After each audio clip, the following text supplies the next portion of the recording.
இன்றைய தினம் குமரி மாவட்டத்துக்கு வந்து பாரத பிரதமர் வந்து பல்வேறு நலத்திட்டங்களை தொடங்கி வைக்கவும் மேலும் பல்வேறு நலத்திட்டங்கள் 40,000 கோடி ரூபாய் மதிப்பிலான நலத்திட்டங்களை அடிக்கல் நாட்டவும் இருக்கிறார்.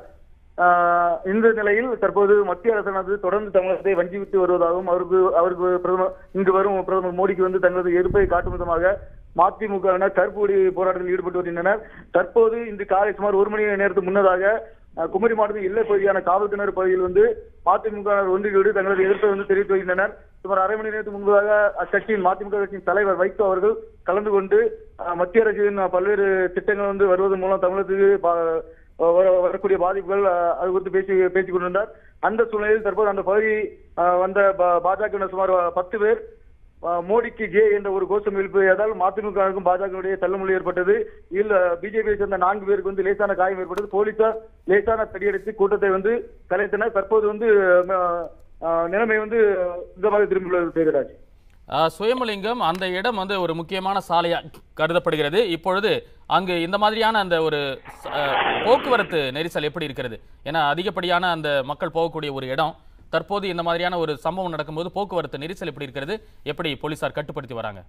அதாவது மதிமுக தரப்பில் வந்து ஏற்கனவே குமரிக்கு வரும் பிரதமர் மோடிக்கு வந்து கருப்பு கொடி காட்ட இருப்பதாக வந்து தகவல் வந்து தெரிவிக்கப்பட்டிருந்தது. இதன் ஒரு காரணமாக காவல் கிணறு பகுதியில், அதாவது மாவட்ட எல்லையான காவல் கிணறு பகுதியில் வந்து மாவட்ட போலீஸ் தரப்பில் வந்து அவர்களுக்கு மதிமுக போராட்டம் நடத்துவதற்கான இடங்களை வந்து ஒதுக்கி கொடுத்திருந்தனர். அதன்படி போராட்டக்காரர்களும் ரோட்டுக்கு, அதாவது போக்குவரத்து எந்தவித இடையூறு ஏற்படாதவாறு போராட்டத்தில் ஈடுபட்டு வந்தனர். தற்போது பாஜகவினர் அங்கு வந்தனாலே இது போன்ற சூழ்நிலை வந்து ஏற்பட்டுள்ளது. தைரியராஜ், ஓகே, இந்த கல்வீச்சு சம்பவத்தில் யாருக்கு ஏனும் பாதிப்பு, காயங்கள் ஏதேனும் ஏற்பட்டிருக்கிறதா?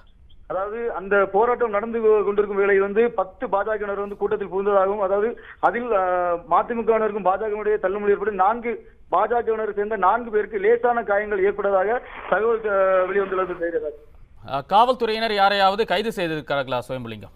அதாவது அந்த 4 பேரை வந்து அடிபட்ட உடனே மருத்துவமனைக்கு கொண்டு சென்றுள்ளனர். மீதமுள்ள 6 பேர் அங்கிருந்து தப்பித்து சென்றுள்ளாக போலீசார் அவர்களை தேடியதாக தற்போதைய நிலவரம் வந்து தெரிவிக்கப்பட்டது. ஓகே, காவல்துறையினரின் அடுத்த கட்ட நடவடிக்கை என்னவாக இருக்கும் சுயம்புலிங்கம்? அதாவது இந்த போராட்டம் இன்னும் ஒரு சில மணி நேரத்தில் வந்து பிரதமர் மோடி அவர்கள் வந்து குமரி வந்துருவார். இந்த சூழலில் இந்த போராட்டத்தை வந்து துரிதமாக முடித்து அங்கிருந்து கூட்டத்தை கலைக்கும் பணியில் வந்து குமரி மாவட்ட போலீசார் வந்து ஈடுபட்டு வருகின்றனர். தற்போது மதிமுக பொதுச் செயலாளர் வைகோ எங்க இருக்கிறார்?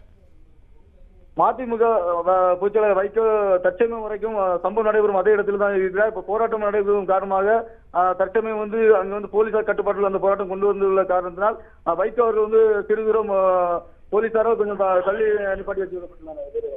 ஓகே, இந்த சம்பவத்தால் பொதுமக்களுக்கு ஏதேனும் இடையூறு ஏற்பட்டிருக்கிறதா அந்த பொதுமக்களுக்கு அந்த பகுதியில்? அதாவது போராட்டம் அறிவிக்கப்பட்டுள்ள அந்த நேரத்திலிருந்து போலீசார் வந்து மொத்த பாதுகாப்பும் தங்களது கட்டுப்பாட்டில் வைத்திருந்தனர். இதனால் வந்து போக்குவரத்துக்கு எந்த விதமான இடையூறு ஏற்படவில்லை. பொதுமக்களும் வழக்கம் போல வந்து போக்குவரத்துக்கு எந்த இடையூறு இல்லாமல் வந்து சென்றுள்ளனர். இந்த சூழ்நிலையில் தற்போது போராட்டம் நிறைவு பெறும் நிலையில் உள்ளதால் தற்போது அந்த இடத்தில் வந்து மிதமான சூழ்நிலையில் நிலை வருகிறது. நன்றி சுயம்புலிங்கம், உங்களுடைய விரிவான தகவல்களுக்கு நன்றி. பிரதமர் மோடியின் வருகை எதிர்ப்பு தெரிவித்து மதிமுக சார்பில் கருப்பு கொடி காட்டும் போராட்டம் காவல் கிணறு பகுதியில் நடைபெற்று வருகிறது. அந்த சூழ்நிலையில் அங்கு தள்ளுமுள்ளு ஏற்பட்டிருக்கிறது. கல்வீச்சுக்களும் சம்பவங்களும் நிகழ்ந்திருக்கின்றன. இது குறித்து விரிவான தகவல்களை வழங்கினார் எமது கன்னியாகுமரி செய்தியாளர் சுயம்புலிங்கம். உண்மை செய்திகளை உங்கள் கண்முன் கொண்டு வரும் காவிரி நியூஸின் யூடியூப் சேனலை சப்ஸ்கிரைப் செய்யுங்கள்.